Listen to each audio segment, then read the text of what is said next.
Before we begin, if you're enjoying these stories from the field, please subscribe and hit that like button. It really helps us continue sharing these accounts. And I'm curious, where are you watching from? Drop your location in the comments. Now, let's talk about what happened in Guadalupe Mountains National Park in the summer of 2019.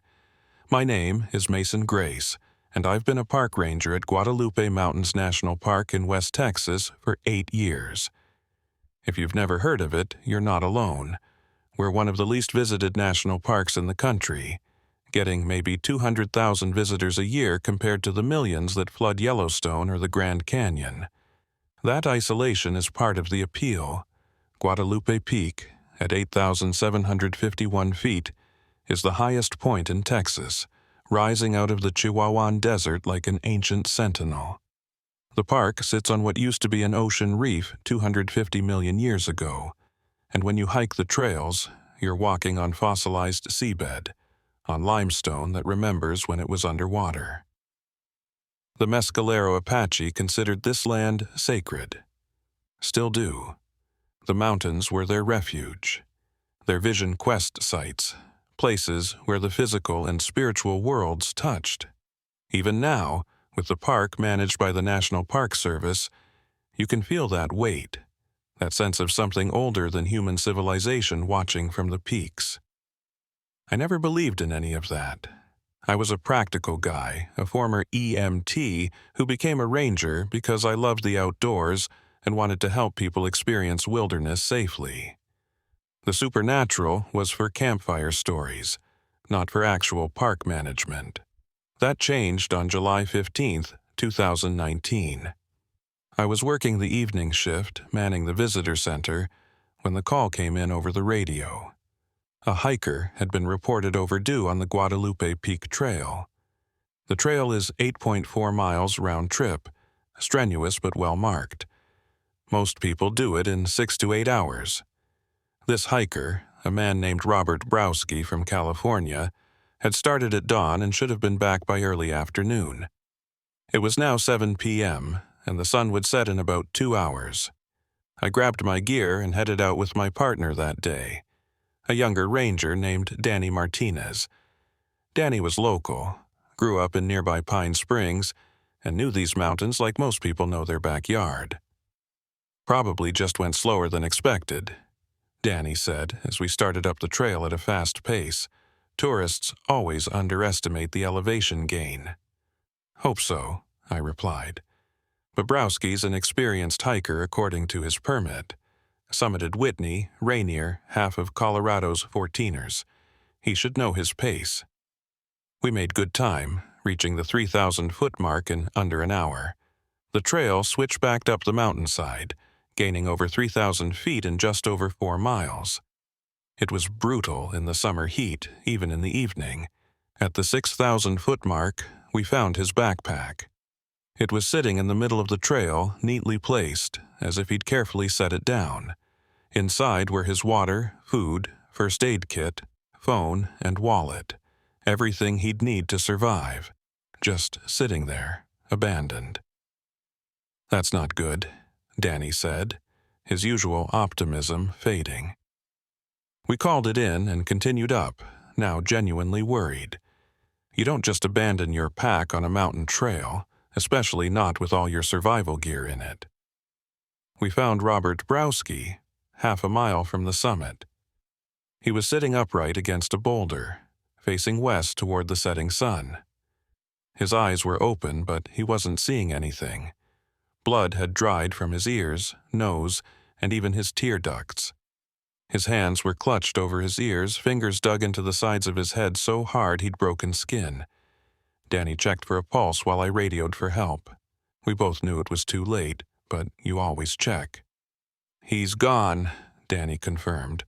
"Body's still warm, though. Hasn't been dead long." I looked at Browski's face.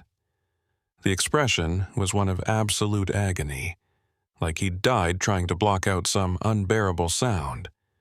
His fingernails had left gouges in his scalp where he'd clutched his head. "What could cause this?" I asked. "Altitude sickness?" "Not like this," and not at this elevation. We're only at 8,000 feet. Danny leaned closer, examining Browski's ears.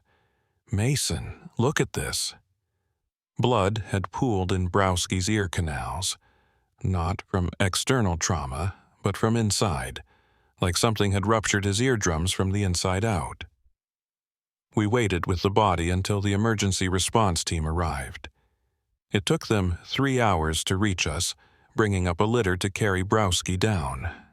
By then, it was fully dark, and we descended by headlamp, the beam of light cutting through the desert night. The medical examiner's report came back 2 days later. Cause of death: bilateral eardrum rupture leading to severe hemorrhaging and shock, but there was no external cause identified. No explosion, no extreme pressure change, nothing that should have caused that kind of trauma. Sometimes it just happens, the ME told me over the phone. Spontaneous rupture, maybe from an undiagnosed condition. Rare but documented. But I couldn't shake the image of Browski's hands clutched over his ears, the expression of agony on his face. That wasn't spontaneous. That was someone trying desperately to block out something. 3 days after we found Robert Browski, it happened again. This time, it was a couple from Houston, Mark and Jennifer Torres.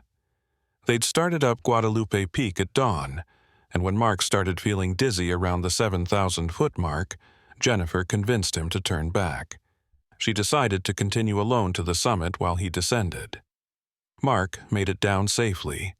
Jennifer never came back. I was part of the search team that found her the next morning. She was near the summit, maybe 300 yards from where we'd found Browski. Same position, sitting upright, facing west, hands clutched over her ears. Same blood from her ears, nose, eyes. Same expression of agony. And she was wearing earplugs. Heavy-duty foam earplugs that hikers sometimes use at high elevation to block wind noise. They were still in her ears and they were soaked with blood. This isn't coincidence, I told the park superintendent, a stern woman named Patricia Hoffman, who'd been running Guadalupe for 15 years. 2 deaths in a week, same location, same cause. We need to close the Guadalupe Peak Trail until we figure out what's happening. Close our most popular trail in the middle of summer? Based on what, Mason? The ME says both deaths were from natural causes. Spontaneous eardrum rupture. Tragic, but not grounds for closure. Natural causes don't explain the pattern. Both victims were found in almost the exact same spot. Both showed signs of extreme distress before death. Both had— I know what they had, Hoffman interrupted. I read the reports. But without evidence of environmental hazard, no gas leak, no toxic plants, no dangerous wildlife, I can't justify closing the trail. We'll post warnings about altitude sickness, recommend people turn back if they experience dizziness or ear pain. That's all I can do. I left her office frustrated but not surprised. The Park Service ran on protocol and liability. Without concrete evidence of danger, trails stayed open. That night, I couldn't sleep. I kept thinking about those 2 deaths, about the way both victims had tried to block out something auditory, about Jennifer's earplugs, soaked with blood, still in her ears when we found her. Around 2 a.m., I gave up on sleep and went to my computer. I started researching everything I could find about Guadalupe Mountains, about unexplained deaths, about auditory phenomena at high altitude. Most of what I found was standard: altitude sickness symptoms, weather warnings, the usual park safety information. But then I stumbled across a forum post from 2011, buried deep in a hiking website's message board. The post was titled, "Strange Sound at Guadalupe Peak? Anyone else hear this?" The poster, username Desert Hiker 87, described summiting Guadalupe Peak at sunset and hearing a low-frequency hum that seemed to come from the mountain itself. They said it made them dizzy, gave them a headache, and they descended immediately. Several replies from other hikers mentioned similar experiences, all describing a sound that happened around sunset, all reporting discomfort or disorientation. The thread ended abruptly in 2012 with no resolution. I dug deeper and found 3 more mentions of unusual sounds at Guadalupe Peak, all from different years, all describing the same thing.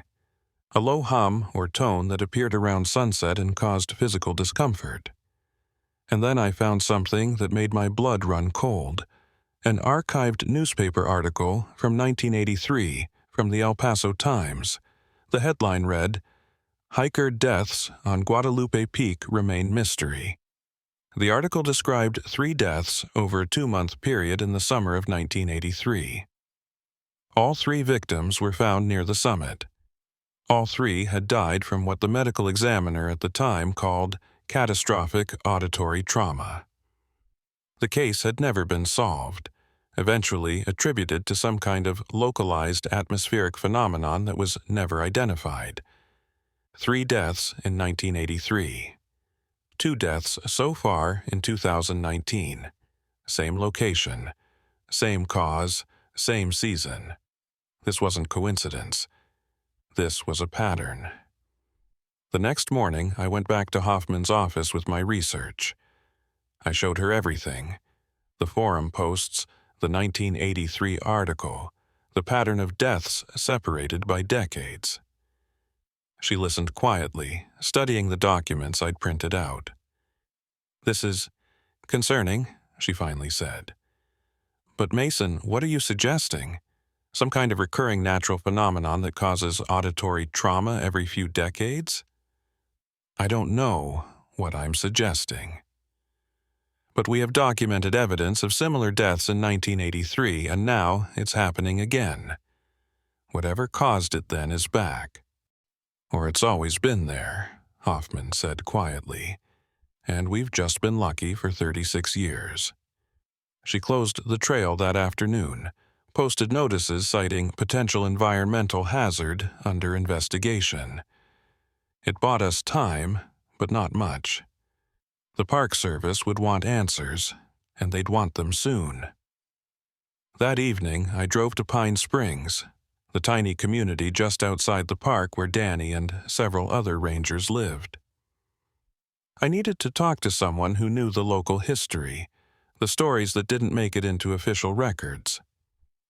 Danny's grandmother, Rosa Martinez, was 91 years old and had lived her entire life in the shadow of Guadalupe Peak. Her family had been in the area since before it was a park, back when it was just wild land where the Apache and later Mexican and Anglo settlers had carved out existence. She invited me in, served me coffee that was strong enough to strip paint, and listened as I explained what I'd found. "You're talking about the Guadalupe Sound," she said when I finished. "The what?" "That's what the old-timers called it.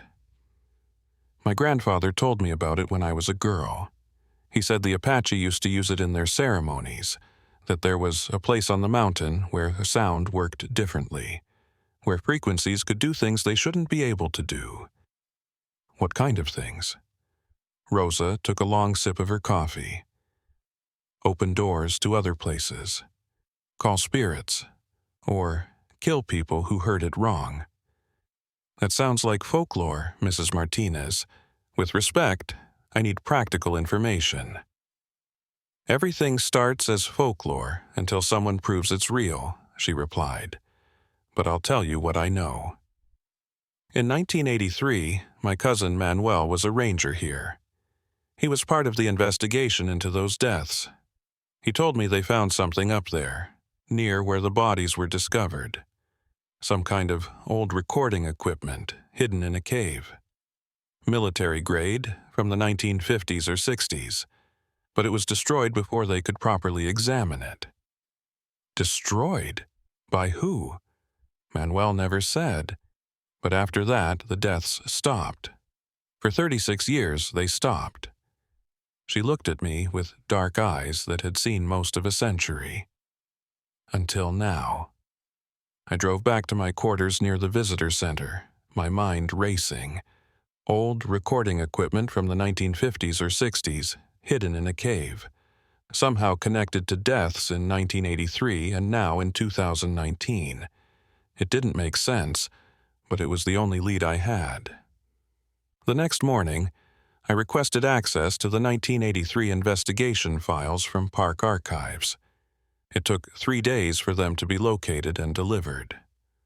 Most of the documentation had been digitized, but some of the original photos and reports were still in physical folders, yellowed with age. I spread everything across my desk and started reading. The 1983 deaths had occurred over 8 weeks, from June 15th to August 10th. 3 victims, a geology professor from Texas Tech, a military veteran doing a solo hike, and a teenage girl on a school trip. All found in the same general area, all with catastrophic auditory trauma, all with the same expression of agony and hands clutched over ears. The investigation had been thorough. They'd tested for toxic gases, unusual electromagnetic fields, sonic phenomena from military testing, White Sands missile range wasn't far away, even considered biological agents. Nothing conclusive was ever found, but buried in the appendix of the investigation report was a single paragraph that had been heavily redacted, with only a few words visible. Equipment discovered in limestone cave approximately 200 yards from frequency generator, Apache ceremonial, recommend immediate removal, and classified under. The rest was blacked out. Someone had found something in 1983, something they didn't want in the official record, and Rosa's cousin Manuel had said it was destroyed. But what if it wasn't? What if whatever was up there, whatever was generating the Guadalupe sound, had just been dormant for 36 years? That night, lying in bed, I heard my phone ring. It was Danny. "Mason, I just got a call from Park Dispatch. A hiker came down from Devil's Hall Trail, says he heard something weird near sunset. A low humming sound that gave him a nosebleed and made him dizzy. Devil's Hall is on the east side of the mountain, completely different area from Guadalupe Peak." Did he say what time he heard it? Yeah, 9 p.m. exactly. He checked his watch because he was worried about hiking in the dark. 9 p.m. Sunset had been at 8:45 p.m. tonight, 15 minutes after sunset. Both Robert Browski and Jennifer Torres had been found in positions suggesting they'd died while watching the sunset. What if the timing wasn't coincidental? What if the sound, whatever it was, activated at a specific time relative to sunset? "Danny, I need you to do me a favor. Pull every death report we have from the park for the last 50 years. I want to see if there are other clusters, other years where multiple people died from similar causes. That's going to take time, Mason.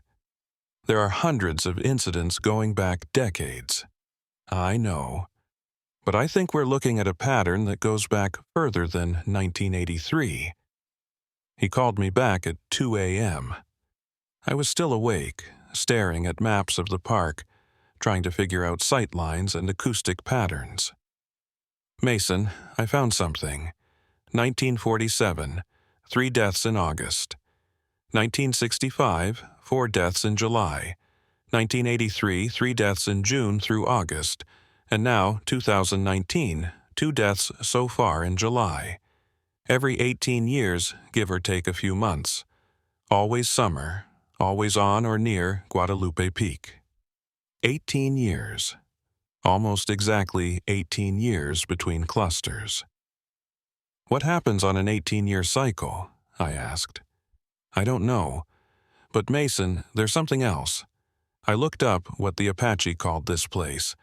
The Mescalero Apache name for Guadalupe Peak translates roughly to the mountain that speaks. The mountain that speaks. The Guadalupe Sound. I spent the rest of the night researching 18-year cycles, astronomical events, geological patterns, anything that might explain the timing. And I found something.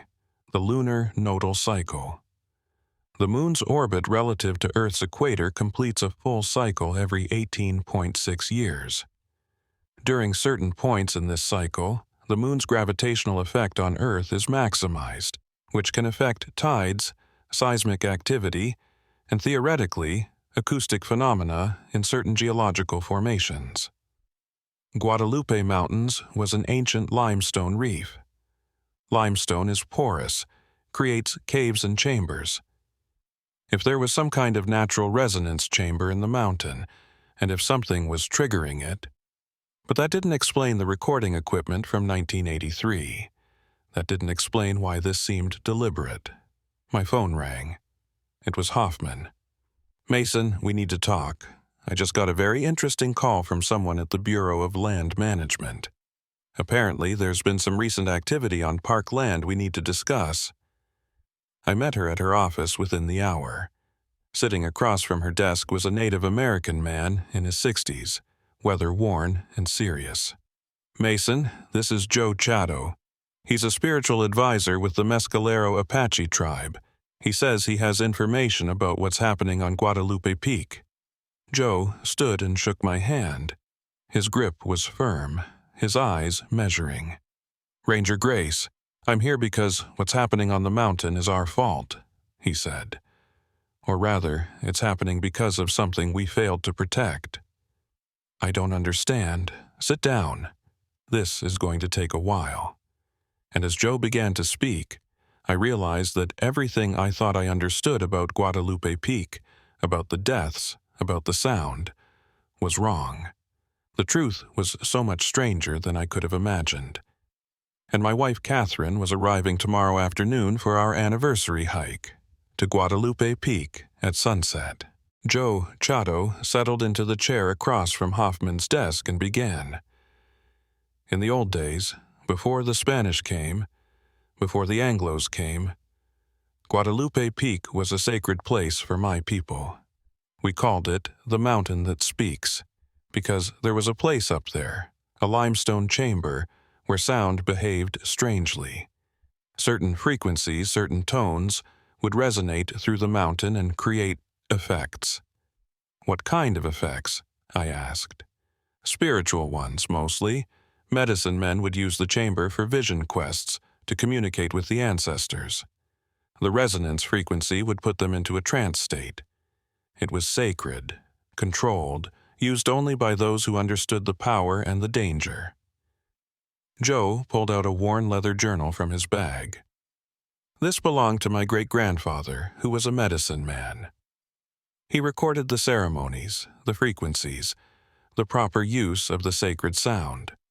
But he also recorded warnings about what would happen if the sound was used wrong, or if it was amplified beyond its natural state." He opened the journal to a page marked with a strip of cloth. The writing was in Apache, but Joe translated.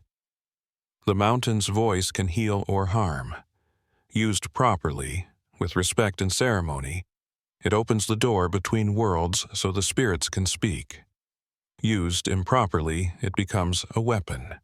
It can reach into a man's skull and tear him apart from the inside. The sound must never be captured, never be replicated, never be amplified. To do so is to turn sacred power into a tool of death." I thought about the recording equipment mentioned in the 1983 investigation. Someone captured it. Someone recorded the sacred frequency. Joe nodded grimly. In 1956, during the Cold War, the military was researching acoustic weapons.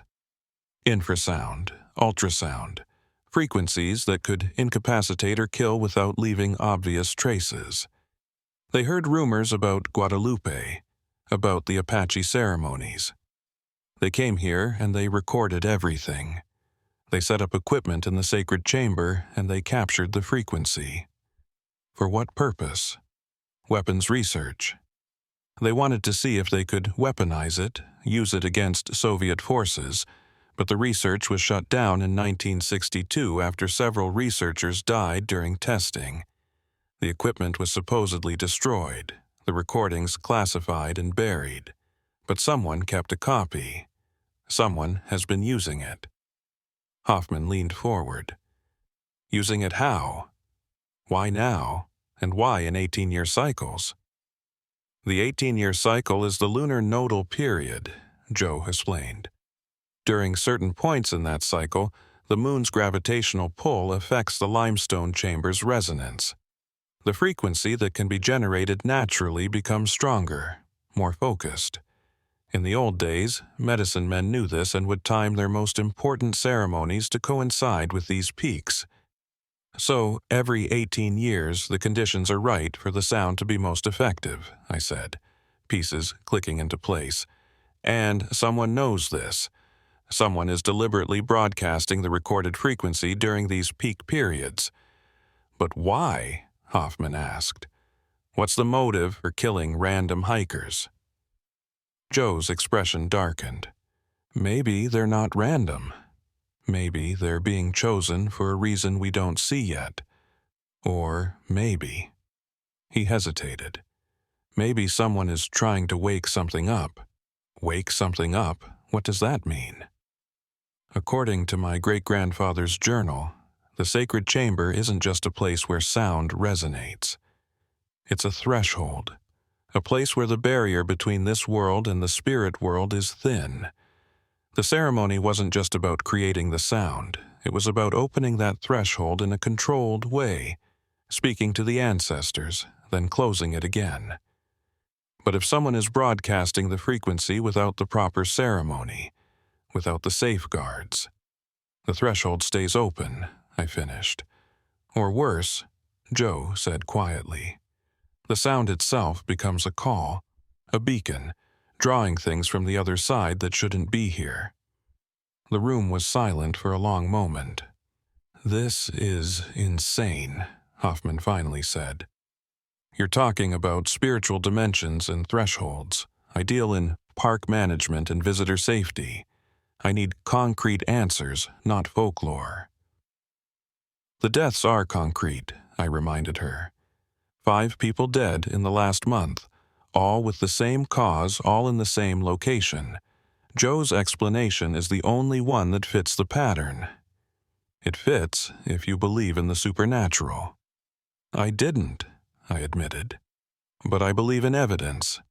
And the evidence says something is killing people on that mountain. Something connected to sound. Something that operates on an 18-year cycle. Whether it's supernatural or some kind of acoustic phenomenon we don't understand doesn't matter. We need to stop it. Hoffman rubbed her temples. Fine. What do you propose?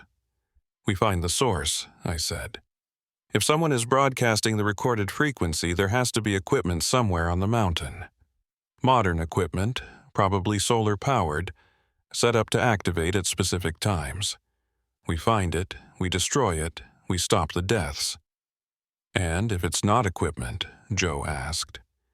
If it's the chamber itself that's been activated, the threshold that's been opened, then we close it. You said there's a proper ceremony, a way to control the sound. Can you perform it? Joe looked at me with those dark, measuring eyes. I can try, but I'll need to access the sacred chamber, and I'll need to do it during the peak resonance time. When is that? Sunset, plus 15 minutes. That's when the frequency is strongest, when the threshold is most open. It's also when the sound is most dangerous. Sunset tomorrow was at 8:47 p.m. Catherine's flight arrived at 3 p.m.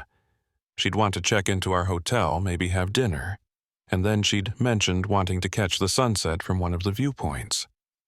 I hadn't told her about the trail closures, about the deaths. I'd been planning to break the news gently, suggest we do different hikes, maybe even take a few days and drive to Carlsbad Caverns instead.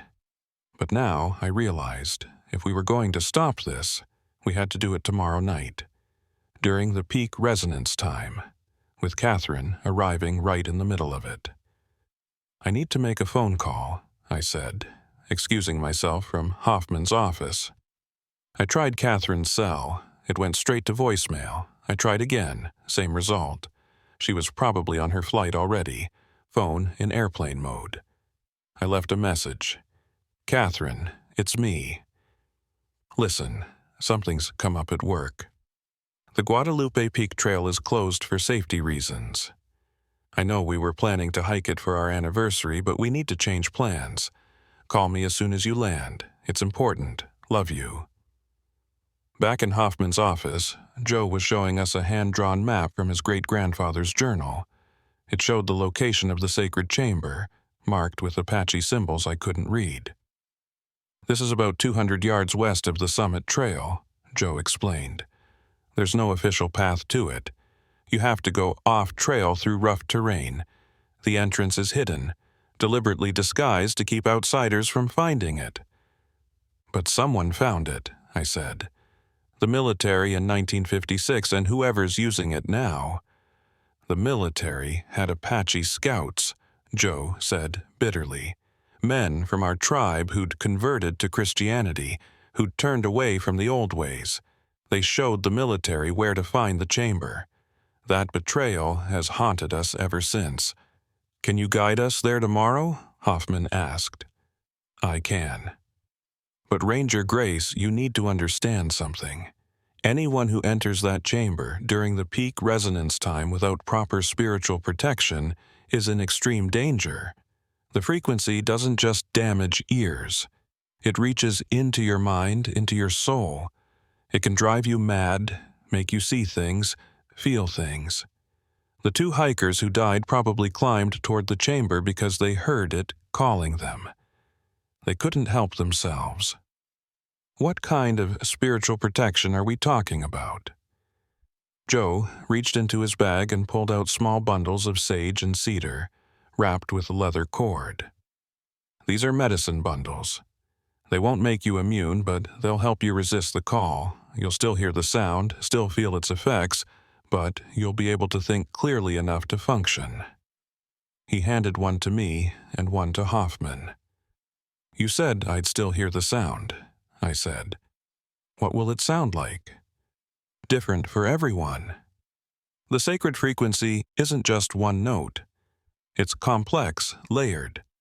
Your mind interprets it based on your own fears, your own memories. Some people hear voices, some hear music, some hear silence that's somehow louder than any noise. But whatever you hear, you have to remember it's not real. It's the mountain speaking, and the mountain lies." That night, I couldn't reach Catherine. Her plane had landed, but she wasn't answering her phone. I left 3 more messages, each more urgent than the last. Finally, around 11 p.m., I got a text. "Sorry, phone died. Charging now. Everything okay? You sound worried. I'm at the hotel in Pine Springs. See you tomorrow morning. Love you." I called immediately. This time she answered. "Mason, what's going on?" Your messages sounded serious. "Catherine, listen. The Guadalupe Peak Trail is closed. There have been some incidents, some deaths. It's not safe to hike there right now." "Deaths? What kind of deaths?" I gave her the sanitized version. Unexplained fatalities. Investigation ongoing, Park Service being cautious. I didn't mention the Guadalupe Sound, the 18-year cycle, the Apache ceremonies. "Not yet." "That's terrible," she said. "But honey, we drove 12 hours for this." I took time off work. "I know Guadalupe Peak was important to you, but can't we just do a different hike?" "Of course. There are plenty of other trails. Devil's Hall is beautiful. Or we could do the Bowl Trail, or... Actually, I was reading about the park on the drive here. Did you know Guadalupe Peak used to be an ocean reef?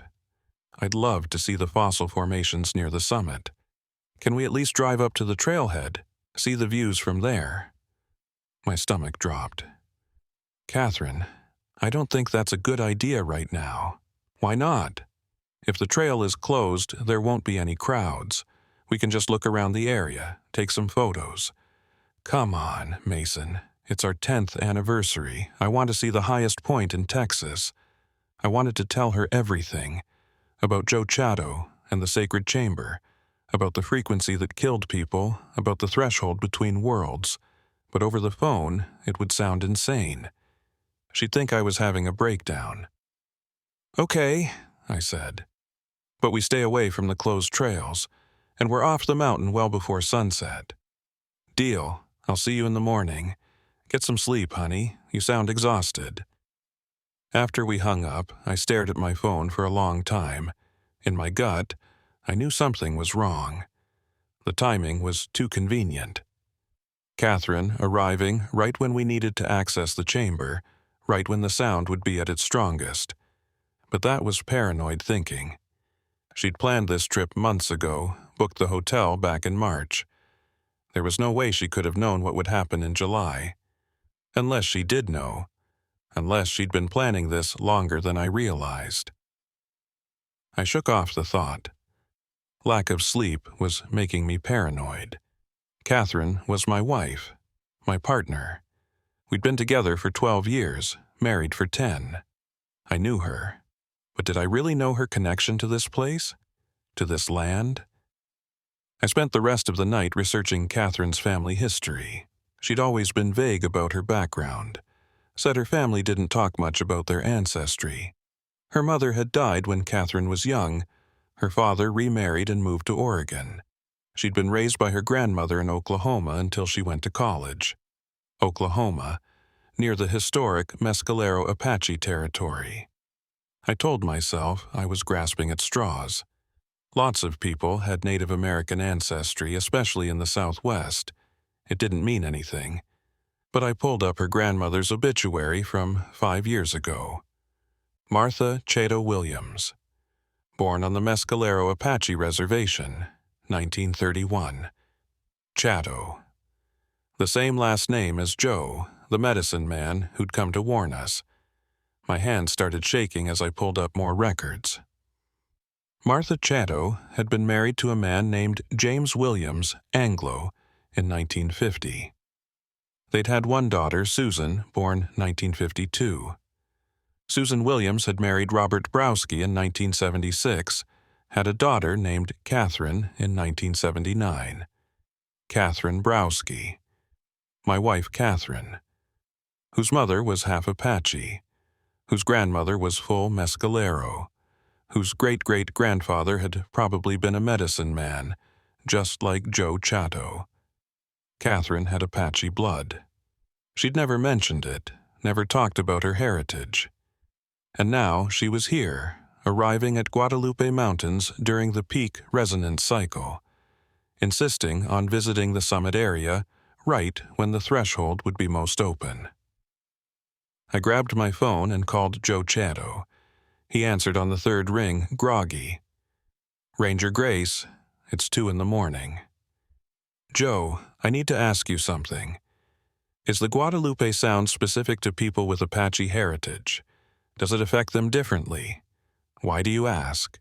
Just answer the question. Please." There was a long pause. "Yes. The sacred frequency resonates with Apache blood.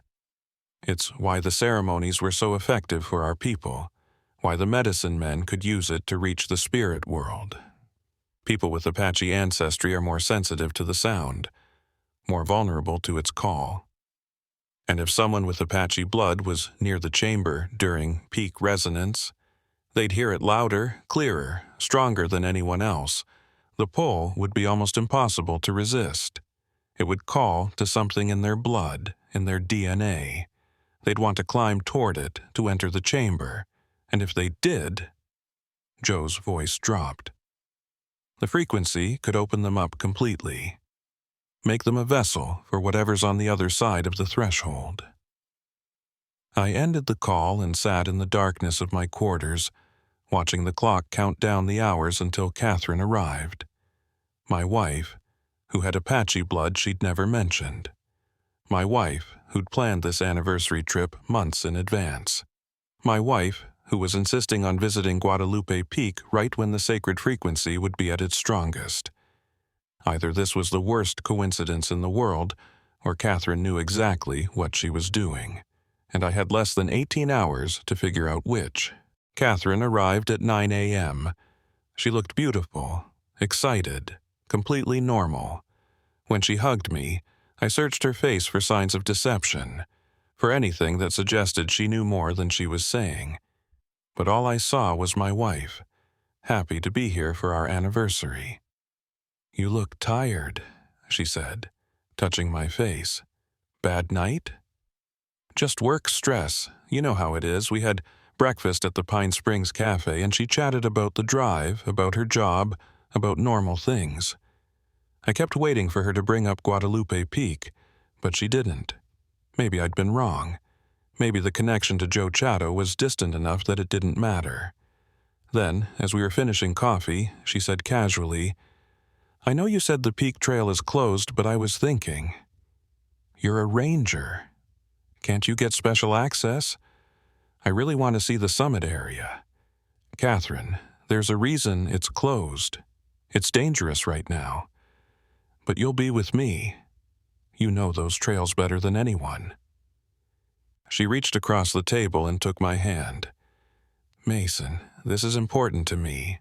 I can't explain why, I need to see it, please." The please broke something in me. Either she was manipulating me, using our relationship to get access to the mountain, or she was being influenced by something she didn't understand. The Apache blood calling to her, pulling her towards the chamber. Either way, she was going to the summit today. The question was whether I went with her or let her go alone. "Okay," I said, "but we do it my way." We go with a full ranger team, proper equipment, and we're off the mountain by 8 p.m. before sunset. She smiled and squeezed my hand. "Thank you." "I promise I'll be careful." At 2 p.m., our team assembled at the Pine Springs Visitor Center. Me, Catherine, Danny Martinez, and Joe Chado. Hoffman had wanted to come, but someone needed to stay and coordinate if things went wrong. Joe had brought ceremonial items, sage bundles, medicine bags, and something he called a soundstone, a piece of limestone carved with Apache symbols that he said would help us detect the sacred frequency before it became dangerous. "When we get close to the chamber, this will start to resonate," Joe explained, holding up the stone. "It's attuned to the sacred frequency. When it vibrates, we know we're in range." Catherine watched Joe with intense interest. "Are you Mescalero Apache?" "I am. My grandmother was too." "Martha Chado. Did you know her?" Joe's expression shifted slightly. "Martha Chado Williams. Yes, I knew her. She was my father's sister. That makes you my cousin's granddaughter." "Family," Catherine said softly. "I always wondered if I had family in the tribe. My grandmother never talked about it much." "There are reasons for that," Joe said, carefully. "Some family histories are painful. Some knowledge is better left unspoken. We started up the trail at 3 p.m. The afternoon heat was brutal, but Catherine moved with surprising ease, like she'd hiked mountains all her life. She hadn't. She was a lawyer who worked 80-hour weeks in Dallas, but today she moved like someone who knew these trails intimately. At the 6,000-foot mark, Joe's soundstone began to vibrate. He held it up, and I could see it trembling in his hand. "We're in range," he said quietly. "The chamber is activating early." "That's not normal." "What does it mean?" Danny asked. "It means the threshold is already opening. Something is drawing it open ahead of the peak resonance time." Catherine had stopped ahead of us on the trail. She was facing west, toward the setting sun, her head tilted like she was listening to something. "Catherine?" I called. She didn't respond. I jogged up to her and touched her shoulder. She jumped, startled.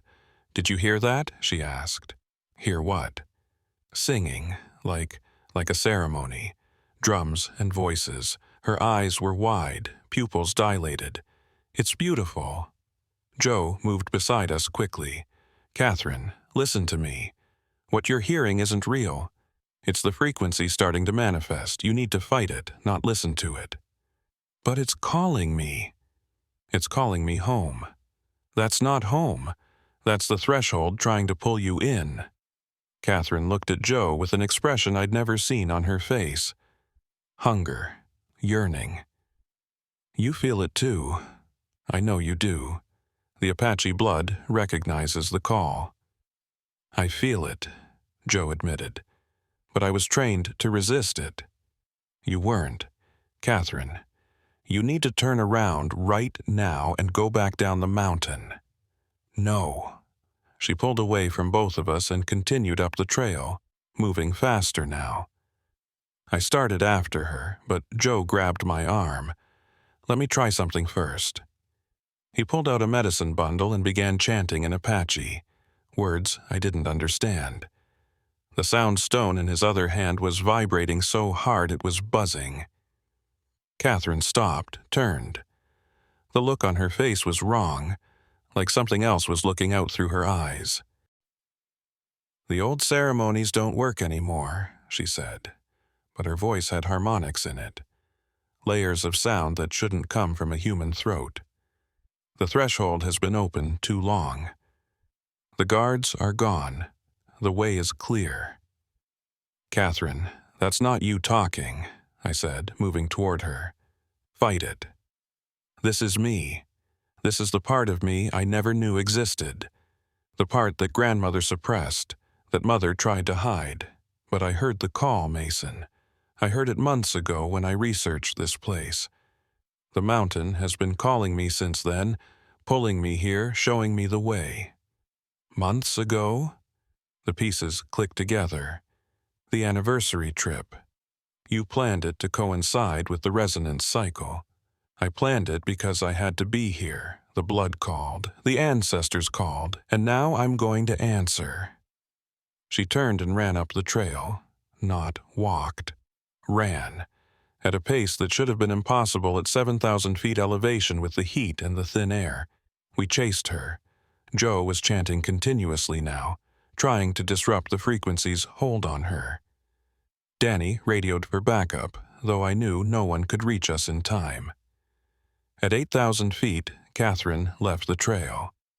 She scrambled over rocks, moving west toward the hidden chamber location, navigating terrain she shouldn't have been able to see in the fading light.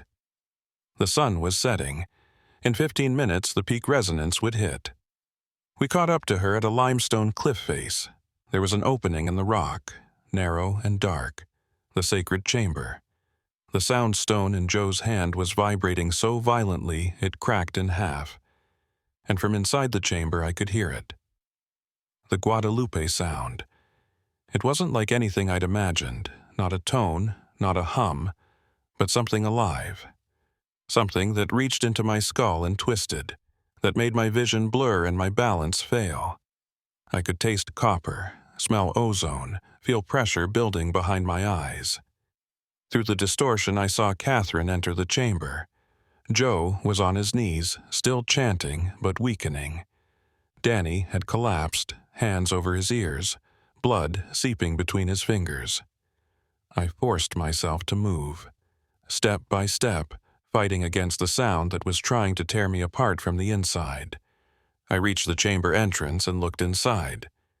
The chamber was larger than I expected, a natural limestone cathedral. The walls were covered in ancient Apache paintings and modern military equipment, broadcast antennas, solar panels, speakers mounted in the rock. Someone had been here recently, had set all of this up.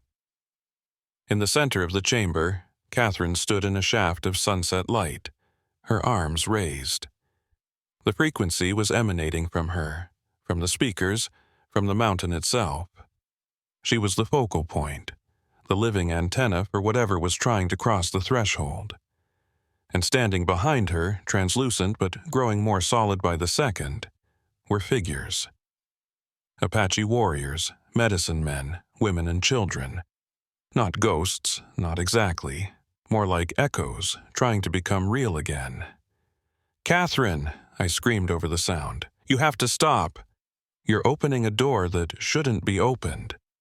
She turned to me, and her face was transformed, peaceful, radiant. "I'm not opening it, Mason. I'm coming home. This is where I belong, where the blood belongs. The ancestors have been waiting so long to return, and I'm the key." Joe stumbled into the chamber behind me, still chanting. The Apache figures noticed him and hissed, their forms flickering. "Catherine," Joe said, his voice barely audible over the frequency. "I know what you're feeling. The pull of the blood, the call of the ancestors. But these aren't your ancestors, these are something else.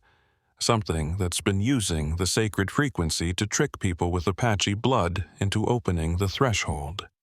"Lies," Catherine said. "You abandoned the old ways, sold out to the white man's world. But I'm going to restore what was lost." The sunset light was fading. The peak resonance moment was seconds away. I did the only thing I could think of. I ran to the military equipment and started smashing it. Kicked over the solar panels, ripped out wiring, destroyed everything I could reach. The sound changed, became discordant, painful in a different way. The Apache figures screamed and began to dissolve. Catherine collapsed. The frequency cut out abruptly, leaving a silence so profound it hurt worse than the noise. In that silence, I heard voices. Real voices from outside the chamber. Park service backup, finally arriving. But the damage was done. The threshold had been opened, and something had come through. I just didn't know what yet. How do we stop it? I don't know if you can. But Mason, you need to keep that child away from Guadalupe. If she ever goes there, especially during a resonance cycle, the threshold will open fully. And this time, there won't be military equipment to destroy. The frequency will be coming from inside her. Martha is 3 now. She's a bright, beautiful child who loves to sing. But her singing has that same quality Catherine's voice had in the chamber. Harmonics, layers, something not quite human. Last week, she drew a picture in preschool. Her teacher called us in, concerned. The picture showed a mountain with a doorway. And standing in the doorway were figures, dozens of them, waiting. "What is this, Martha?" Catherine asked gently. "The Singing Mountain," our daughter replied. "Where grandmother lives. She calls me every night, says I need to come home." Catherine looked at me, and I saw the truth in her eyes. She heard it too. The call had never stopped. It had just been waiting, patient, building strength through our daughter. In 18 years, when Martha turns 21, the cycle will peak again. The lunar nodes will align, the limestone chamber will resonate, and the Guadalupe sound will call. And I don't know if we'll be able to stop her from answering. Last night, I dreamed of Guadalupe Peak. In the dream, I stood at the summit at sunset and I could hear it clearly. The sacred frequency, calling across hundreds of miles, carried on desert wind. And in the dream, Martha stood beside me. She was 21, beautiful, powerful. She raised her arms to the setting sun, and when she opened her mouth, the mountain spoke through her. The threshold opened completely. The figures poured through. Not malevolent, not evil. Just ancient, patient, waiting to reclaim the land that had once been theirs. I woke to find Martha standing at the foot of our bed. She was 3 years old, wearing her frozen pajamas, holding her stuffed bear. "Daddy," she said softly, "why won't you let us go home?" "This is home, sweetheart. Dallas is home." She shook her head. "No, home is where the mountain sings. Home is where the doorway is. Home is where grandmother waits." She climbed into bed between Catherine and me, and as she drifted back to sleep, I felt it. A vibration. A frequency so low it was more felt than heard. Coming from her chest, her bones, her blood. The Guadalupe sound, living in my daughter. And I had 15 years to figure out how to stop it. Or accept that some calls are meant to be answered. Some thresholds are meant to open, and some bloodlines carry destinies that can't be denied. This account was written by Mason Grace in 2037, 18 years after his daughter Martha turned 21. He submitted it to the National Park Service archive before he and his family relocated to an undisclosed location. On July 15, 2034, Guadalupe Peak experienced what geologists called an unexplained seismic event. The sacred chamber collapsed completely, sealed forever by thousands of tons of limestone. No one was injured. The park was closed at the time due to routine maintenance. Ranger reports from that night describe seeing lights on the peak, hearing sounds that couldn't be identified. One ranger swears she saw figures, dozens of them, walking down from the summit toward the desert, then fading into the landscape like they'd always been there. Martha Grace has not been seen since that night. Catherine Grace declined to comment. Mason Grace left the Park Service permanently. The Guadalupe Sound has not been reported since. But every 18 years, rangers still hear something on the wind. Something that might be just desert acoustics, or might be an ancient frequency, waiting patiently for the next bloodline vessel to open the threshold once more. The mountain remembers. The mountain speaks. And some voices, once awakened, never truly go silent.